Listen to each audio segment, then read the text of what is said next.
My name is Eleanor Whitlock. I am 78 years old. Most people who meet me today think I am just a quiet old woman who waters flowers every morning and feeds birds on her porch. They see my gray hair, my slow walk, my soft voice. They do not see the girl who once ran barefoot through the woods with blood on her hands and terror in her chest. I was born in a small town in Montana, where the sky was wide and the nights were quiet. My parents owned a modest ranch on the edge of town. We were not rich, but we were safe. Or at least that was what I believed. Until the night everything ended. I remember the sound first. Loud crash. Glass breaking. My mother screaming my name. I was 16 years old then. I had fallen asleep with a book on my chest, dreaming of leaving town one day. Dreaming of college, of big cities, of freedom. The dream shattered in seconds. I jumped out of bed and opened my bedroom door. The hallway light was off, but the living room was glowing with strange shadows. I smelled smoke. I smelled metal. I smelled fear. Then I heard my father's voice. Eleanor, run. His voice was not loud. It was not angry. It was broken. I took one step forward. Then I saw them. 3 men stood in our living room. Their faces were covered. Their voices were low and cold. One of them held a gun. Another held a knife that reflected the yellow light from the lamp. My mother was on her knees. My father was bleeding. Froze. The world stopped breathing. One of the men turned his head slowly and looked straight at me. For a second we stared at each other. Then he smiled. That was the moment I understood something terrible. They did not come only for my parents. They came for me too. My father pushed himself forward, even though he was already wounded. He shouted my name again. Run, Eleanor, run. My legs started moving before my mind could think. I turned and ran down the hallway. I heard footsteps behind me. Heard shouting. I heard another gunshot. I did not look back. I ran through the back door into the cold night air. The grass cut my feet. The wind burned my face. I ran past the barn, past the old oak tree, past the fence that separated our ranch from the wild forest. Behind me, I heard voices calling my name. They knew who I was. They knew I was the last one left. I ran into the forest without shoes, without a coat, without a plan. Branches scratched my arms. Stones cut my feet. My lungs burned, but I did not stop. 'Cause I knew one thing. If they caught me, I would not survive. I hid behind a thick tree and held my breath. I could hear them moving through the forest. I could hear their boots crushing leaves. I could hear them laughing softly like this was a game. One of them said, "She cannot run forever." Another said, "We will find her." My hands were shaking so badly that I had to press them against my mouth to stop myself from crying out. Minutes felt like hours. Slowly, their voices faded. I stayed there until the sky began to change color. When the sun finally rose, my body was numb, but my mind was awake in a way it had never been before. I walked out of the forest alone. My parents were gone. My childhood was gone. My life was gone. And in its place, something new was born. Fear. Silence. And a question that would follow me for decades.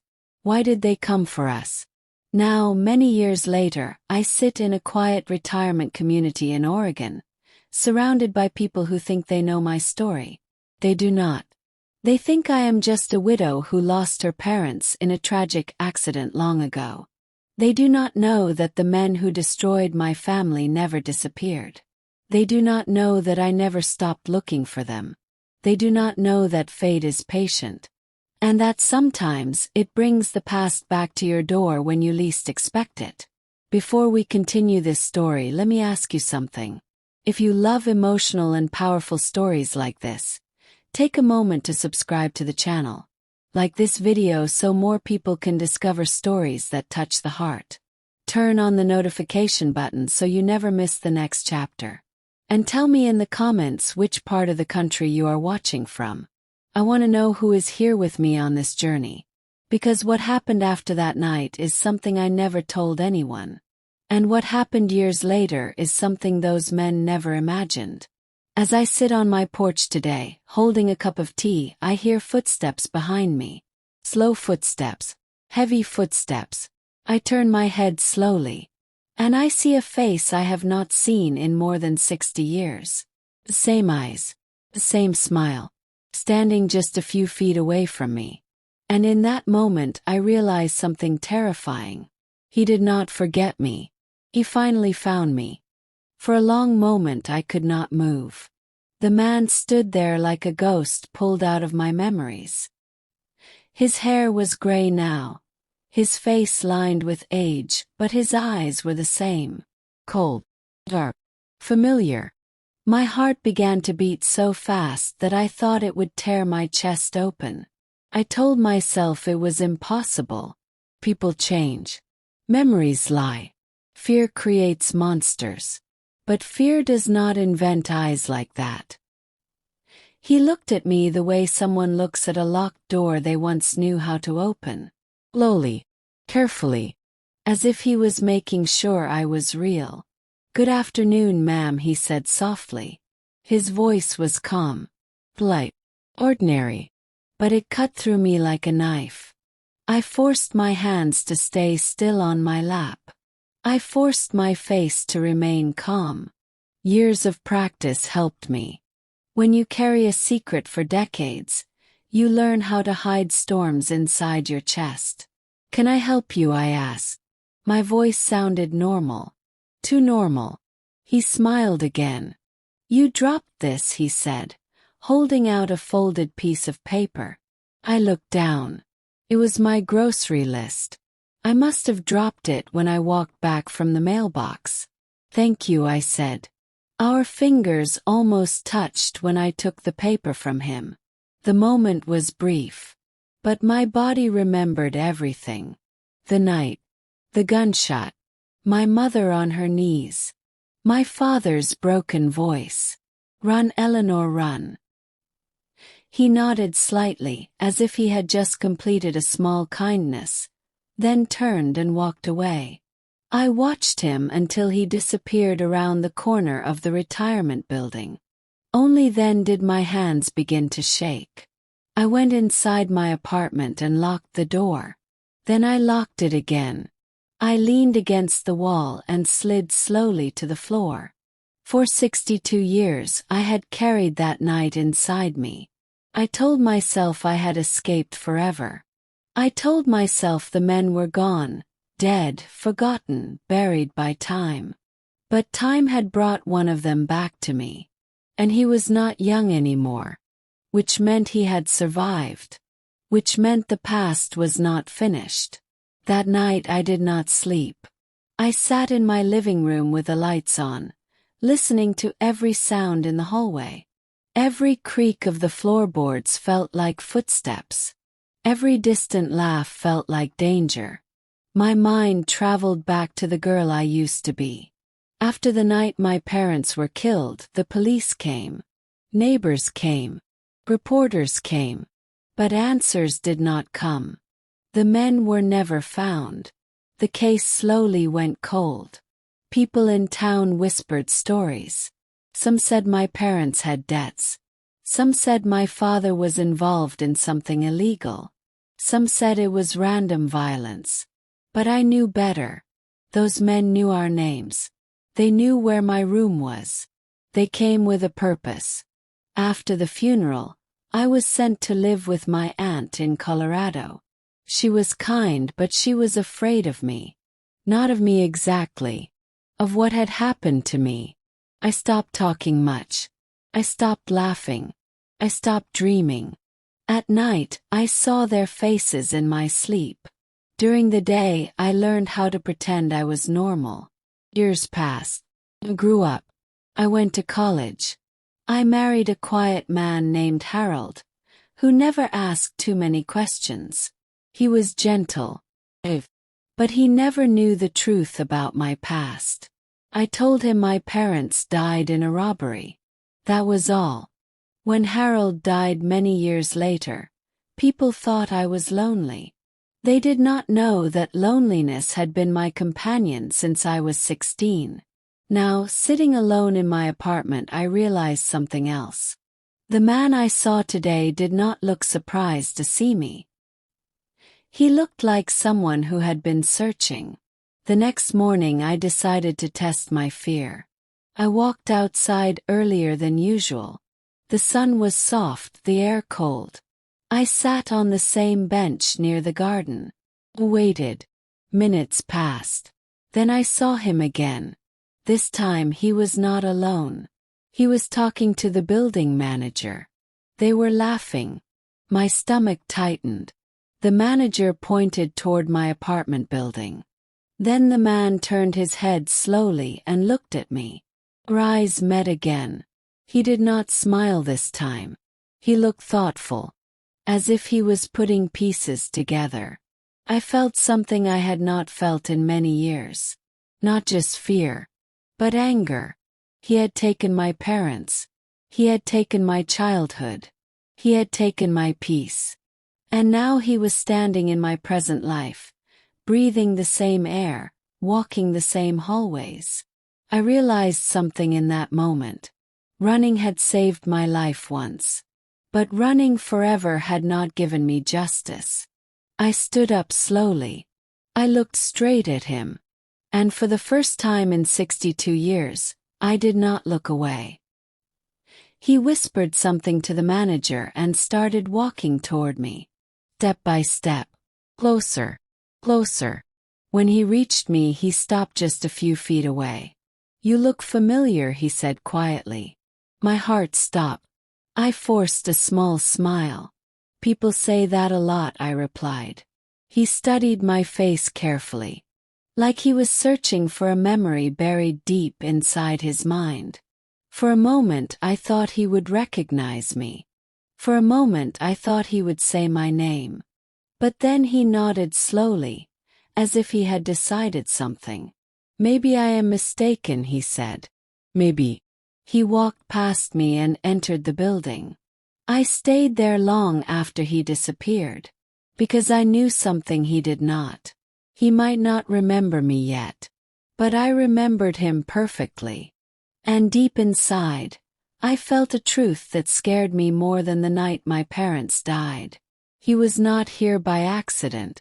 He had come for a reason. And soon I would discover what that reason was. But I had no idea that the answer would change everything I believed about my parents, my past, and myself. I did not tell anyone what I saw. Not my neighbors. Not the building manager. Not even my only daughter, Claire. Some secrets feel too heavy to speak. When you say them out loud, they become real. And I was not ready for that. But I began to watch.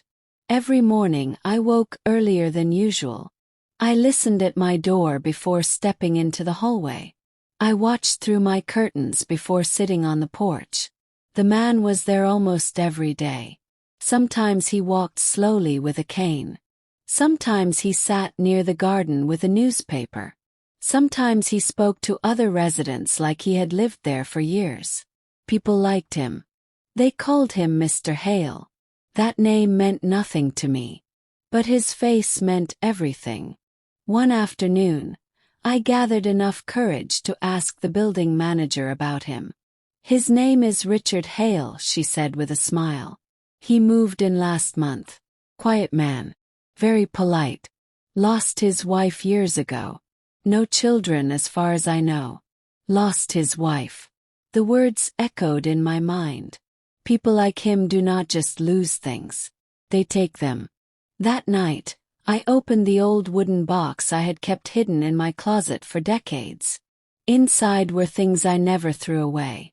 A faded photograph of my parents standing in front of our ranch. A newspaper clipping about their murder. A small notebook filled with questions I never stopped asking. And at the bottom of the box there was something else. Memory. I closed my eyes and went back to the days before the night of terror. My father had changed in the months before his death. He became quiet, distracted. He locked his office door more often. Sometimes I heard him arguing with my mother late at night. "We are in danger," he once said. "Danger from who?" my mother asked. "From people who do not forgive," he replied. At the time I thought he was talking about money. Now, sitting alone in my apartment, I wondered if he was talking about something much darker. The next day something strange happened. When I returned from the grocery store, I found a small envelope on my table. My door was locked. My windows were closed. But the envelope was there. Inside it there was only one sentence. "You run fast, Eleanor." My breath disappeared. My hands trembled so badly that I dropped the paper. He knew. He remembered. Or worse, he had always remembered. I looked around my apartment, suddenly feeling like the walls were listening. How did he know my name? I had never told him. No one in the building knew my full story. I felt the old fear rising again. But something else rose with it. A new feeling. I was not 16 anymore. I was 78. I had lived a long life. I had buried my husband. I had raised a child. I had survived things that once seemed impossible. And the man who once chased me through the forest was now old and slow. For the first time I realized something powerful. He was not a monster anymore. He was just a man with a past. And maybe, just maybe, he was afraid too. That evening there was a knock on my door. 3 slow knocks. I stood still. My heart beat loud in my ears. I walked slowly toward the door. I looked through the peephole. It was him. Richard Hale. He stood there with his cane in one hand and a small paper bag in the other. For a moment I considered pretending I was not home. But I knew something important. If I kept running, he would keep chasing. If I opened the door, the game would change. I unlocked the door slowly. He smiled gently like an old neighbor. "Good evening, Eleanor," he said. Hearing my name from his mouth felt like poison. "How do you know my name?" I asked quietly. He looked at me for a long moment. Then he raised the paper bag slightly. "I thought we should talk," he said. My stomach tightened. "Talk about what?" He leaned closer, his voice dropping to a whisper. "About the night your parents died." The world seemed to tilt. Every sound around us disappeared. All that existed was his face, his voice, and the past that refused to stay buried. I felt my knees weaken. I stepped back slowly. He stepped forward. "May I come in, Eleanor?" he asked softly. And in that moment I realized something terrifying. If I let him inside my home, my life would never be the same again. But if I refused, I might never learn the truth. I looked at his eyes. The same eyes that once hunted me. The same eyes that now carried something different. Regret. Or deception. I opened the door wider. And as he crossed the threshold of my home, I felt the past walk in with him. I did not know then that the words he was about to speak would destroy everything I believed about my parents. And that the real story of that night was far more dangerous than I had ever imagined. Richard Hale stepped into my living room slowly, as if he feared the floor might collapse beneath him. For a moment neither of us spoke. The silence felt heavy, like the air before a storm. He looked around my apartment with quiet curiosity. The old sofa, the framed photographs, the small bookshelf filled with worn novels, the clock ticking softly on the wall. This was my safe place. And now he was inside it. "Please sit," I said. My voice surprised me. It did not shake. He nodded and sat on the edge of the chair across from me. He placed the paper bag on the table between us. I did not sit immediately. I stood there, watching him, studying every line on his face. "Why are you here?" I asked. He sighed slowly, as if he had been holding his breath for many years. "I did not expect to find you here," he said. "Not like this." "Find me," I repeated. He looked at me directly. "You disappeared, Eleanor. After that night, it was like you vanished from the world." My fingers curled into fists. "You helped make that happen," I said quietly. His eyes dropped for a moment. "Yes," he replied. The word hit me harder than any scream. He did not deny it. He did not pretend. He did not lie. For a long time I could not speak. Felt 16 again. Helpless. Alone. "Tell me," I whispered. He opened the paper bag slowly. Inside it there was an old photograph. He placed it on the table and pushed it toward me. My heart stopped. It was my parents. But I had never seen this picture before. They were younger in it. My father stood beside a man I did not recognize. My mother stood slightly behind them, her face tense, her smile forced. "Who is he?" I asked. Richard looked at the photo. "That was my brother," he said. "Your brother?" The words felt unreal. "He was one of the men who came that night." My chest tightened. "Why?" I asked. "Why did you do it?" Richard leaned back slowly. "Because your father betrayed us." The room seemed to shrink. "Betrayed you how?" He hesitated. Then he spoke. "Years before that night, your father and my brother worked together. They were not ranchers and businessmen like people thought. They were involved in something illegal. Smuggling. Money. Deals that never touched the surface." I shook my head. "That is not true." I wanted it to be false. I needed it to be false. But Richard's voice was calm. "Your father promised my brother something. Protection. Money. Way out. But when the deal went wrong, your father saved himself and left my brother to take the blame." I felt my stomach twist. "My brother went to prison," Richard continued. "He lost everything. His family. His future. His mind. And when he came out, he wanted revenge." My hands trembled. "So you decided to kill my parents?" Richard looked at me. "It was not supposed to happen the way it did." I stared at him. "Not supposed to happen." "We only wanted your father," he said softly. "My brother was angry. Out of control. We thought we could scare him, force him to confess, force him to pay for what he did. And my mother." His eyes closed for a second. "She tried to protect him." The words felt like knives. "Me.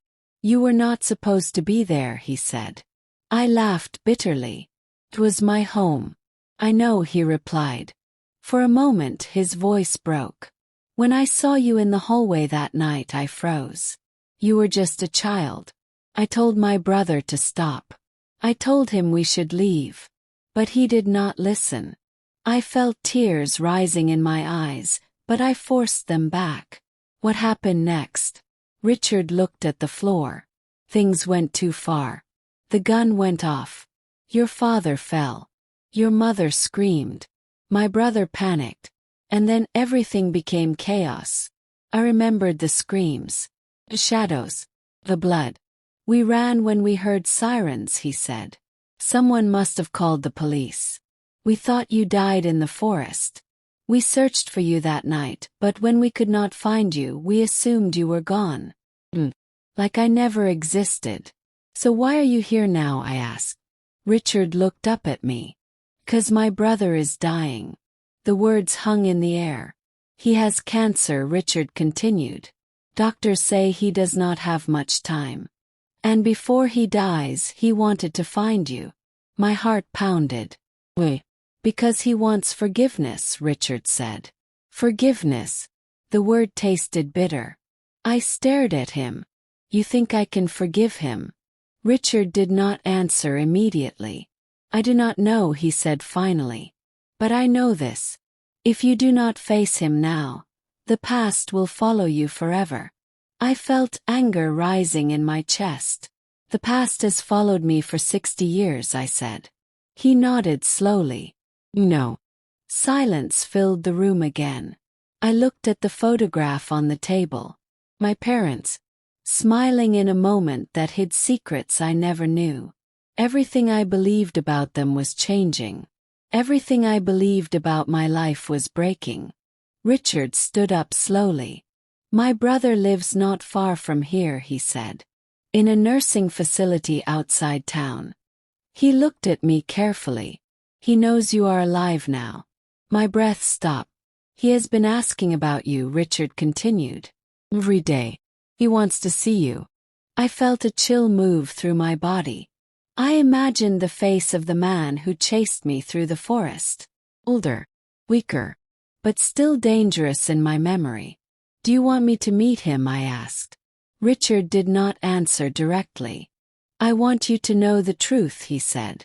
Then he turned toward the door. Before he left, he stopped. Eleanor, he said quietly. He looked at me with something I had never seen in his eyes before. Fear. You are not the only one who ran that night. Then he opened the door and walked out. I stood alone in my living room, staring at the photograph on the table. My parents were not who I thought they were. The men who destroyed my family were not strangers. And somewhere in a nursing home nearby, the man who led the attack was waiting for me. I felt something deep inside my chest. Not just fear, not just anger, but a strange, dangerous curiosity. 'Cause I realized something. If I met him, I might finally understand everything. But I might also open a door that should have remained closed forever. And I had no idea that the real shock was still waiting for me. Because the next day, I would discover that my parents had been hiding something even bigger than betrayal. Something that would change the meaning of that night forever. I did not sleep that night. The photograph stayed on my table like a living thing. Every time I looked at it, my chest tightened.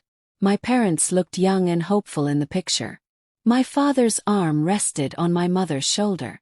They looked like ordinary people with ordinary lives. But ordinary people do not get hunted in their own home. At dawn, I made a decision I had avoided for 60 years. I went back to my past. I opened the old wooden box again. My hands moved slowly, as if they were afraid of what they might find. Beneath the newspaper clippings and faded photographs, there was a small envelope I had never opened before. I'd seen it many times, but I was afraid of it. On the front, written in my mother's handwriting, was my name, Eleanor. My heart began to pound. I sat down on the floor and held the envelope for a long time before opening it. The paper felt fragile, like it might fall apart if I touched it too hard. Inside there was a letter. The date was written at the top. 3 days before my parents died. My hands shook as I began to read. My dearest Eleanor, if you are reading this, it means I did not find the courage to tell you everything while I was still alive. I hope that day never comes, but my heart tells me danger is closer than your father wants to admit. I stopped breathing. My mother had known. She had felt something was coming. I continued reading. Your father is not a bad man, but he made choices that he thought would protect us. He believed that if he played along with the wrong people for a while, he could secure our future and walk away safely. I begged him to stop, but he was afraid that stopping would be more dangerous than continuing. Tears blurred my eyes. I remembered the arguments I heard at night. The whispers behind closed doors. The fear in my mother's voice that I did not understand back then. If anything happens to us, my mother wrote, I want you to know that none of this is your fault. You are stronger than you think. You must run if danger comes. Do not try to be brave. Survival is bravery enough. My chest felt like it was breaking open. She had written this for me. Before the night of blood. Before the screams. Before the gunshot. I wiped my tears and read the last lines. There is something else I must tell you. Your father and I have been hiding something from you for years. We wanted to protect you from the truth until you were old enough to understand. But I fear time is running out. You are not just a witness to our story, Eleanor. You are the reason they are watching us. My hands froze. My heart stopped. I read the sentence again and again, hoping I had misunderstood it. You are the reason they are watching us. What did that mean? I turned the page, but there was nothing else. The letter ended there. No explanation. No details. Just silence. I sat on the floor for a long time, staring at the paper. All my life, I believed my parents were victims of someone else's revenge. But my mother's words suggested something much darker. They were not only being punished for betrayal. They were being watched because of me. The question burned inside my mind. What did I have to do with it? That afternoon I went for a walk outside the retirement community. I needed air. I needed space. I needed to think. The sky was gray, the kind of gray that makes the world feel heavy. As I walked slowly, memories began to return. Strange memories. Moments from my childhood that I had never questioned before. Men who came to our ranch and spoke to my father in low voices. Cars that parked far from our house and left quickly. Phone calls that made my father pale. My mother's constant fear whenever I went out alone. At the time I thought my parents were just strict. Now I wondered if they were scared. Scared not for themselves, but for me. When I returned home, there was another envelope under my door. My heart jumped. This one had no name on it. I picked it up slowly and opened it. Inside there was a single piece of paper. You should not dig into the past, Eleanor. Some truths do not free you. They destroy you. Felt cold. Richard Hale was not the only one who knew I was searching. Someone else was watching. That evening I received a phone call. The number was unknown. I hesitated before answering. Hello, I said. For a few seconds there was only silence. Then a voice spoke. Rough, broken. Is this Eleanor Whitlock? My fingers tightened around the phone. There was a long pause. Then the voice said something that made my blood run cold. I have been waiting 60 years to hear your voice again. I knew who it was. The man from the forest. The man who chased me. The man who destroyed my family. Richard's brother. I felt my legs weaken and sat down slowly. Why are you calling me? I asked. He laughed softly. Not a happy laugh. Tired one. Because Eleanor, he said, before I die, you deserve to know the truth. Not the truth Richard told you. Not the truth your parents told you. But the truth they all tried to hide from you. My heart began to race. What truth? There was a pause. Then he spoke again. Your parents did not die because of money. They died because of you. The room seemed to spin around me. I felt like I was falling. Falling into a past I did not understand. Tell me what you mean, I whispered. But before he could answer, the line went dead. I stared at the phone in my hand. My mind was screaming with questions. My parents died because of me. What did that mean? Who was I? What had they hidden from me? And why did everyone seem afraid of the truth? I looked out of my window at the darkening sky. For the first time in my life, I felt something worse than fear. I felt that my entire existence might be built on a lie. And somewhere in a nursing home nearby, a dying man was holding the answers. Answers that could destroy everything I thought I knew about myself. And I knew one thing. I could not run anymore. Because if I did, I would never escape the truth waiting for me. The next morning I stood in front of the mirror for a long time. I studied my face like I was looking at a stranger. 78 years of life stared back at me. Wrinkles, tired eyes, silver hair. But behind that face, I saw the 16-year-old girl who once ran through the forest with her heart beating like thunder. Your parents did not die because of money. They died because of you. The words of the dying man echoed in my mind. I had carried guilt for many things in my life, but never for their deaths. Now, guilt wrapped around my chest like a chain. I could not stay in my apartment anymore. If the truth was waiting in that nursing facility, I had to face it. Called a taxi. During the ride, the city passed by my window, but I barely saw it. My thoughts were louder than the world outside. When the taxi stopped in front of the nursing facility, my hands trembled as I paid the driver. The building looked peaceful. White walls. Quiet garden. people walking slowly with walkers and wheelchairs. It did not look like a place where monsters lived.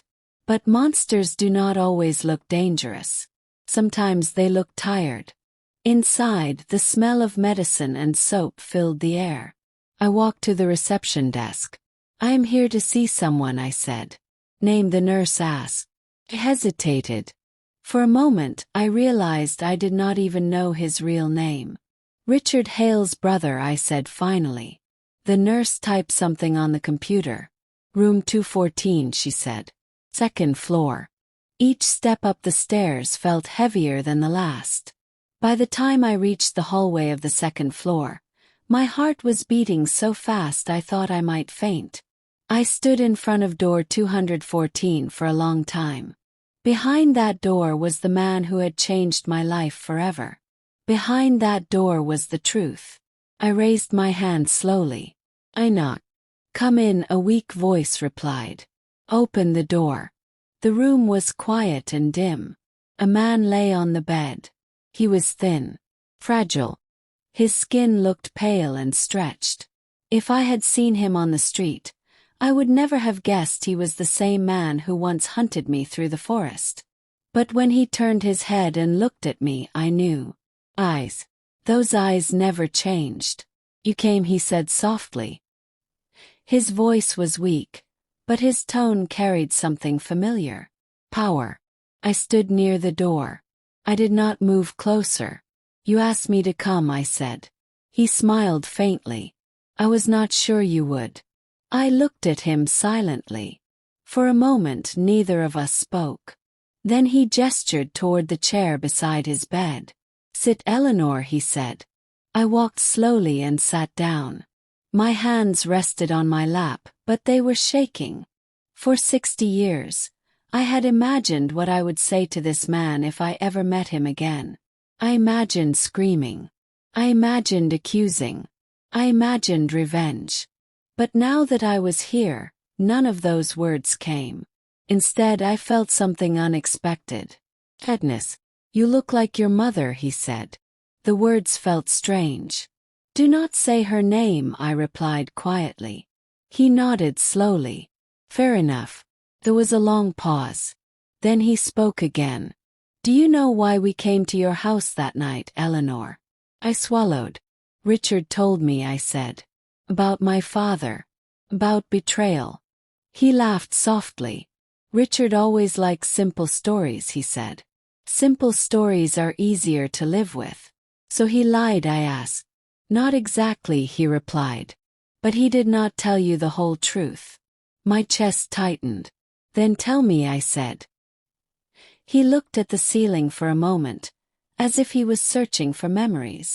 "Your father did betray us," he said. "But not in the way Richard explained." He turned his head toward me again. "Your father did not just walk away from our deals. He stole something. Something that did not belong to him." My heart began to pound. "What did he steal?" The man's eyes locked onto mine. The word fell between us like a stone. I felt the air leave my lungs. He nodded slowly. "You were not born to your parents, Eleanor." The room seemed to disappear. I felt like I was floating. "What are you saying?" I whispered. He took a slow breath. "Your father took you from us when you were a baby," he said. "You were never supposed to be his daughter. You were ours." The world collapsed. I stared at him, unable to speak. My mind refused to accept his words. "That is impossible," I said. He looked at me calmly. "Is it?" I remembered my mother's letter. "You are not just a witness to our story. You are the reason they are watching us." My hands began to shake violently. "You are lying," I said. He shook his head slowly. "No, Eleanor. Your parents did not just betray us. They kidnapped you." The word echoed in my head. "Kidnap." He continued speaking, his voice quiet but firm. "You were born into a family connected to us. A family involved in dangerous things. Your father worked with us. Your mother knew everything. But when you were born, something changed in him. He wanted to protect you from the world we lived in. So he disappeared with you. He built a new life. Ranch. New identity. New story. My chest felt like it was tearing apart. 4 years we searched for you, the man continued. Not because of love. Because of what you represented. What did I represent? I asked. He looked at me deeply. You were proof of something powerful. Something dangerous. Something people were willing to kill for. My throat went dry.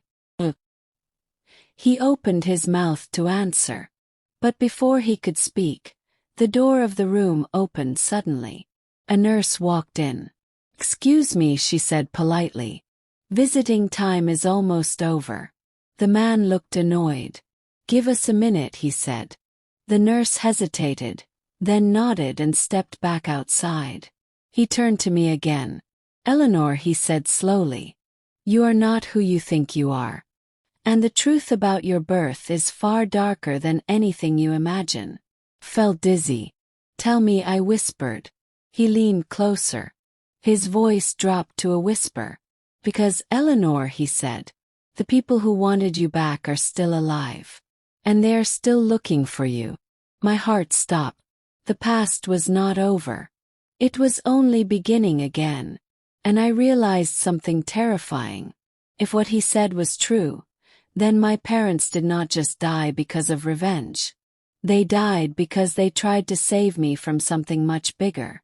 Something that had never stopped chasing me. And now, after 60 years of silence, it had found me again. Just then, footsteps sounded in the hallway. Heavy footsteps.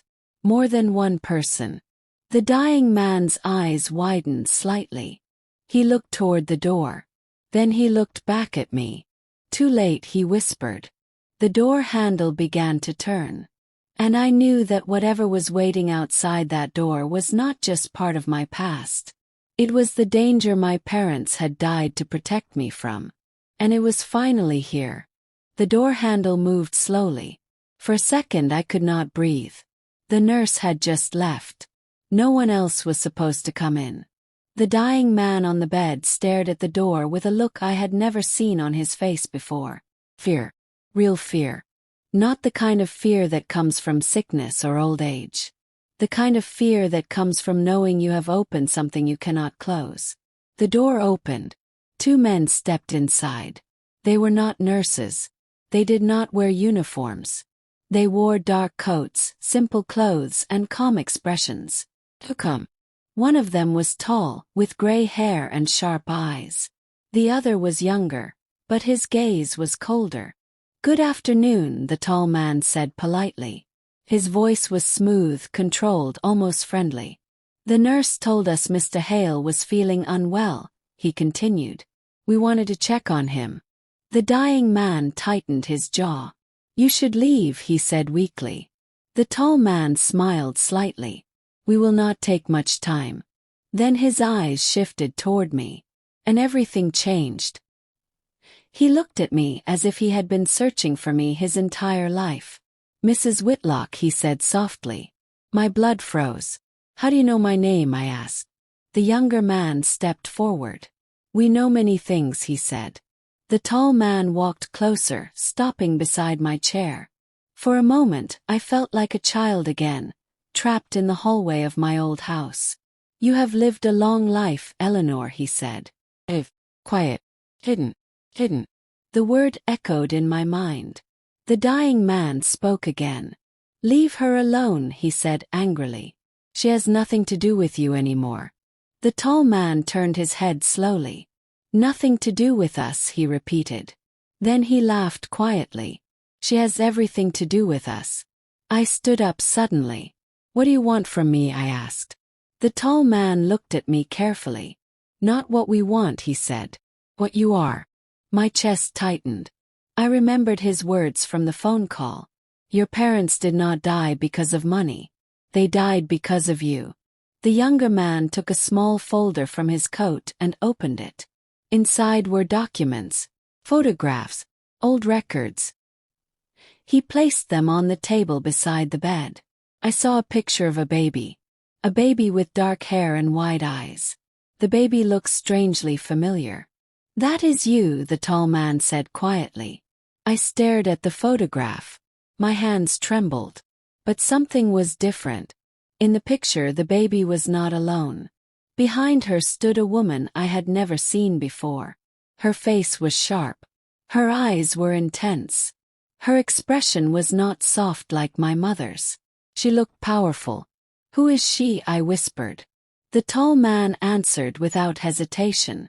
"Your biological mother." The words hit me like thunder. Felt dizzy. My real mother. The dying man turned his face away. "Tell her the rest," he said bitterly. The tall man nodded slowly. "Your real family was not ordinary," he said. "They were part of an organization that controlled things people never see. Money, influence, secrets. When you were born, they believed you would one day inherit something very valuable." I swallowed. He looked at me directly. "Information, power, identity. Your father understood that if you stayed with them, you would grow up in a world of violence and manipulation. So he made a choice. He stole you." My chest tightened. "He ran away with you," the tall man continued. "He changed your name. He built a new life. He thought he could hide you forever." The dying man laughed bitterly. "He underestimated us," he said. I felt tears filling my eyes. "So my parents were not criminals," I said. "They were not monsters." The tall man shook his head slowly. "They were brave," he said. "But bravery has consequences." I remembered my mother's letter. "Survival is bravery enough." Tears rolled down my cheeks. "Then why did you kill them?" I asked. The tall man looked at me quietly. "We did not plan to kill them," he said. "We planned to take you back. But things went wrong." The dying man's voice trembled. "Too many guns. Too much anger.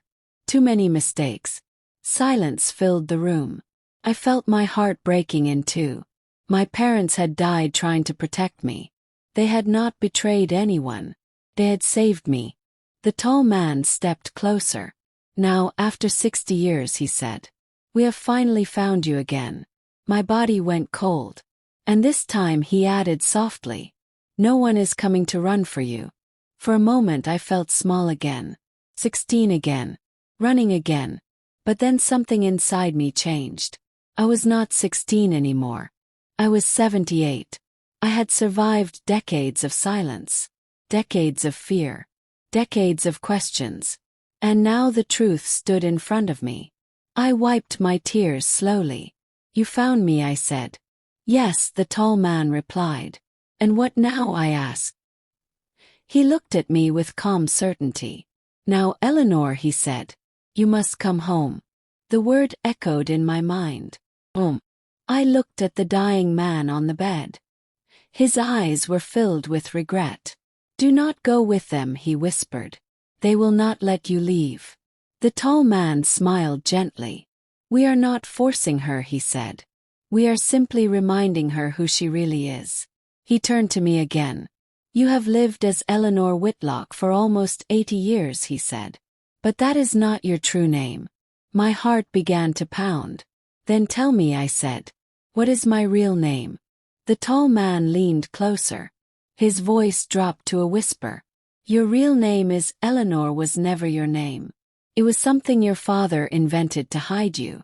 Your real name is something people in our world still fear." I felt the room spinning. "Tell me," I whispered. He looked into my eyes. And then he said it. A name that made the dying man close his eyes in pain. A name that made the younger man lower his head with respect. A name that felt like it did not belong to an old woman. A name that sounded like power. And in that moment I understood something terrifying. I was not just a stolen child. I was the key to something dangerous. And the people who had finally found me were not here to ask permission. They were here to claim what they believed was theirs. And I knew that if I walked out of that room with them, my quiet life would end forever. But if I refused, the past that killed my parents might come back to finish what it started. The tall man held out his hand. "Come with us," he said softly. And I realized something that made my heart ache. Running had saved me once. But this time running might not be enough. Because the truth had finally caught up with me. And it was standing right in front of me. The tall man's hand remained in the air. Waiting. Not shaking. Not rushing. As if he already knew my answer. The room felt smaller than before. The walls seemed closer. The air felt heavier. I looked at his hand. Then I looked at the dying man on the bed. His eyes were filled with something I had never seen in him before. Not anger. Not hatred. But guilt. "Do not go," he whispered again. "If you go with them you will lose yourself." I felt my heart twisting. All my life I believed my parents died because of revenge. Now I knew they died because they loved me enough to steal me from danger. They gave up everything so I could live a normal life. Quiet life. Safe life. And now, the same danger had come back to claim me. "Who are you really?" I asked the tall man. He lowered his hand slowly. "We are people who clean up unfinished stories," he said. My chest tightened. "Stories like mine." "Yes," he replied. The younger man stepped forward. "You were never meant to grow old in peace," he said calmly. "You were meant to grow into something else. Something powerful. Something feared." I felt anger rising inside me. "I am not a thing," I said. The tall man nodded slightly. "No, Eleanor. You are not a thing. You are a legacy." The word echoed inside my mind. Legacy. I remembered my childhood. Riding horses with my father. Baking bread with my mother. Laughing in the kitchen. Running through fields under the sun. None of that felt like legacy. Felt like love. My parents did not raise me to become powerful. They raised me to become human. I stood up slowly. "I am not going anywhere with you," I said. The younger man's eyes hardened. The tall man remained calm. "You do not understand what refusing means," he said. "Explain it to me," I replied. His voice dropped. "If you refuse," he said, "the truth will not stay hidden anymore. People will ask questions. Names will surface. Stories will be reopened. And some people will not be as patient as we are." Felt a chill. "You are threatening me," I said. He shook his head gently. "Oh, we are warning you." Silence filled the room. For a moment I felt 16 again. But then I remembered something important. I had already lost everything once. I had already watched my world burn. What else could they take from me? I looked at him steadily. "My parents died protecting me," I said. "They did not die so you could drag me into your world again." The tall man studied my face. For a long time he did not speak. Then he smiled faintly. "You really are his daughter," he said. "My father." He had the same stubborn eyes. The same refusal to kneel. I felt tears rising, but I did not let them fall. "Then listen to me," I said. "I am not coming with you." The younger man stepped forward again. "Sir," he said quietly. The tall man raised his hand. "Not yet." He looked at me. "You think you have a choice, Eleanor," he said softly. I met his gaze. "Do." He sighed slowly. "Choices always come with consequences." He turned slightly toward the dying man. "You should not have told her everything," he said. The dying man laughed weakly. "She deserved to know," he replied. The tall man nodded. "Maybe." Then he turned back to me. "We will not force you today," he said. "Today." The word echoed in my mind. "But understand this," he continued. "Your life as Eleanor Whitlock is over. Whether you walk with us or not." Felt cold. He stepped back toward the door. The younger man followed him. Before leaving, the tall man stopped and looked at me one last time. "We will meet again," he said. Then they walked out of the room. The door closed. Silence filled the space. I felt like I had just survived a storm. The dying man let out a long breath. "You did well," he said quietly. I sat down slowly. My legs felt weak. "Why did you help me?" I asked him. He looked at the ceiling. "Because I helped destroy your life once," he said. "And I did not want to destroy it twice." Tears filled my eyes. "They will come back," I said. "Yes," he replied. And next time they will not ask. I stared at the wall. My quiet life was gone. My identity was broken. My past was no longer buried. And somewhere in the city, powerful people were watching me again. When I left the nursing facility that day, the sky looked different. The world felt different. For 60 years, I believed I was just a survivor. Now I knew something terrifying. I was not just someone who escaped. I was someone they had been searching for all along. And the worst part was this. Deep inside my heart, I felt something I did not want to admit. Curiosity. Because if they were willing to kill for me once and search for me for 60 years, then maybe my parents had not just stolen a baby. Maybe they had stolen something dangerous. Something powerful. Something that still lived inside me. And I realized something else that made my blood run cold. If they were right about who I really was, then the life I lived might have been the lie. And the life they wanted to pull me into might be the truth. That night, as I sat alone in my apartment, staring at the dark window, I heard a sound outside my door. Soft click, like someone unlocking something. My heart stopped. I walked slowly toward the door. I listened carefully. Then I heard a voice on the other side. Whoa. Familiar. Eleanor, the tall man said. We need to talk again. And this time we are not here to ask. I felt my hand shaking as I reached for the door handle. Because I knew that whatever waited on the other side would change my life forever. And I had no idea if I was about to be rescued. Or taken back to a world my parents died trying to hide from me. My hand stopped on the door handle. For a moment I did not move. I did not breathe. I did not think. Eleanor, the tall man said again. His voice calm and patient. Open the door. Every part of me wanted to refuse. But another part of me knew something painful. If I did not open it, he would not leave. And if he did not leave, my quiet life would never return anyway. I unlocked the door slowly. When I opened it, he was standing there alone. No younger man this time. No threats. No raised voices. Just him. Behind him, the hallway was empty. May I come in? He asked politely. I looked into his eyes. Then I stepped aside. He walked into my apartment like someone who had been there before. Like someone who owned the space without touching anything. He did not sit down. He stood near the window and looked outside. Beautiful night, he said. I did not answer. You are calm, he continued. Most people in your position would be screaming, running, calling the police. I looked at him. The police cannot fight ghosts, I said. He smiled slightly. You are smarter than you look. I felt anger rise. Stop talking to me like I am a child, I said. He turned toward me slowly. Then let us talk like adults, he replied. He reached into his coat and pulled out a thin folder. He placed it on the table. This is your life, Eleanor, he said. I stared at the folder. Do not open it yet, he added. Listen first. I crossed my arms. I am listening. He took a slow breath. Your parents did not just steal you because they loved you, he said. They stole you because they believed you could change everything. Change what? The world they were trapped in. He walked closer. Your biological family was part of an old network, he said. Not just criminals. Not just powerful people.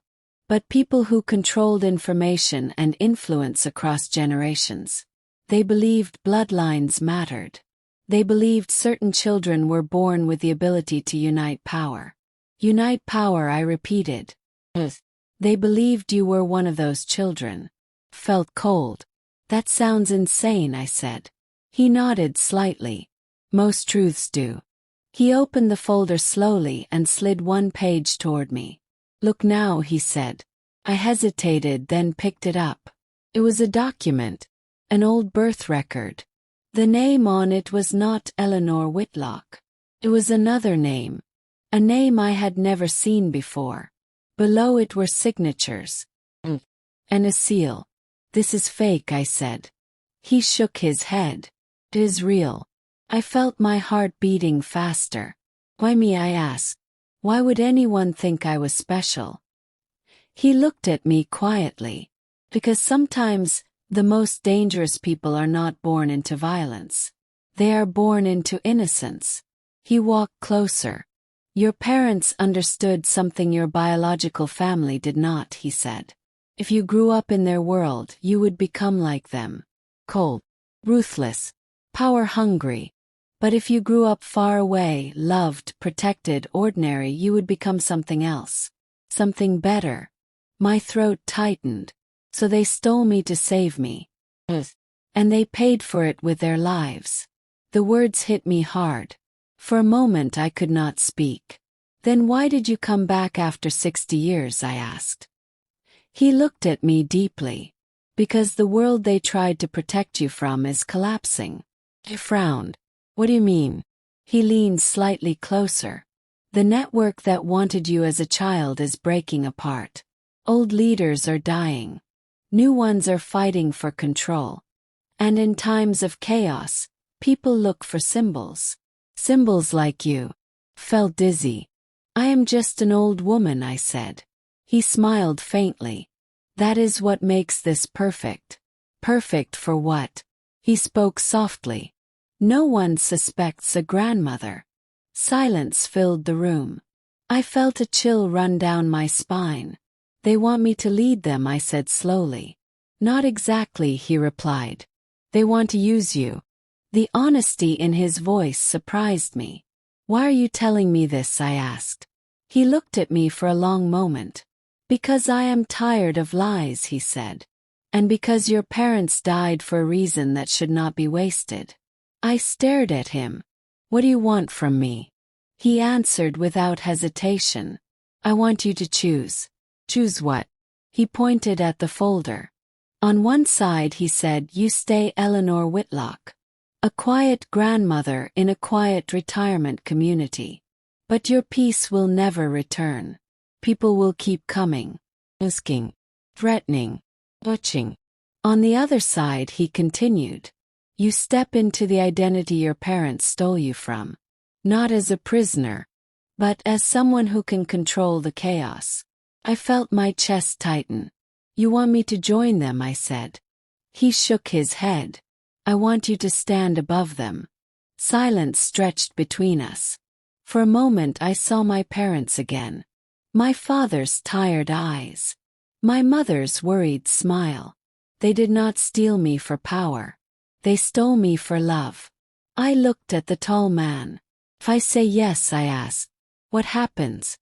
He answered quietly. Then the girl who ran through the forest finally stops running. And the woman she became decides what the world will do next. My hands trembled. I realized something terrifying. For 60 years I thought I was a victim. But now I understood. I was never just a victim. I was the reason everything happened.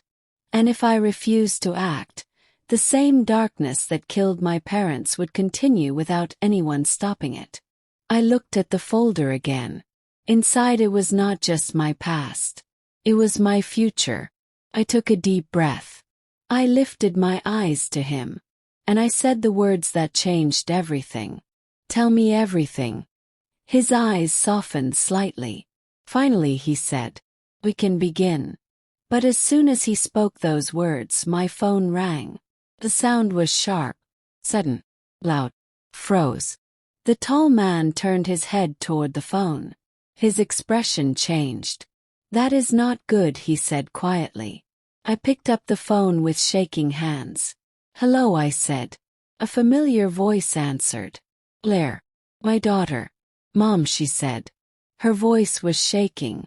Someone came to my house asking about you. They said if you do not come willingly, they will come back for me. My heart stopped. I felt the world collapse again. I looked at the tall man. His eyes darkened. Now he said softly, you see why there is no more running. And in that moment, I understood the final truth. This was no longer just my story. It was my daughter's story too. And whatever choice I made next would decide whether the cycle of blood ended or began again. For a long moment I could not speak. My daughter's voice still echoed in my ears. Someone came to my house asking about you. My hands trembled as I lowered the phone slowly. The tall man watched me quietly. He did not smile. He did not threaten. He did not rush me. He already knew the answer. They involved my child, I whispered. He nodded once. That is how old worlds survive, he said. They touch what you love. I felt something shift inside me. For 60 years, I had lived as a quiet woman who avoided conflict. I learned how to stay small, how to stay invisible, how to stay safe. But the moment they reached for my daughter, something in me died. And something else was born. I looked at the tall man. Take me to them, I said. His eyes narrowed slightly. Are you sure, Eleanor? I stood up straight. I am not running anymore. He studied my face for a long moment. Then he nodded slowly. Good, he said. But before we leave, I continued. He looked at me. There is something you must understand, I said. He waited. I am not coming to be used, I said calmly. I am not coming to be controlled. I am not coming to be a symbol. His gaze sharpened. Then why are you coming, he asked. I looked at him without fear. Because if this world is as dark as you say, I said, then someone who grew up in light must stand inside it. Silence filled the room. For the first time I saw something new in his eyes. Respect. You sound like your mother, he said quietly. I felt tears rise, but I did not let them fall. My mother died protecting me, I said. My father died protecting me. I will not let their sacrifice become a tool for monsters. He nodded slowly. Then perhaps, he said, you are exactly who they were afraid you would become. We left my apartment that night. Not like a victim being dragged away, but like a woman walking into her own destiny. As we stepped into the dark, I looked up at the sky. The same sky I saw the night I ran through the forest as a frightened girl. But this time I was not running. I was walking forward. I did not know what waited ahead. Power, danger, secrets, but I knew one thing with absolute clarity. The girl who escaped had grown into a woman who would no longer be hunted. And the people who thought they owned my past were about to discover something they never expected. The grandmother they chased was not their weapon. She was their reckoning. If this story touched your heart, take a moment to like this video. Subscribe to the channel for more emotional and powerful stories like this. Turn on the notification button so you never miss the next chapter. And tell me in the comments which part of the country you are watching from. I want to know who is walking this journey with me.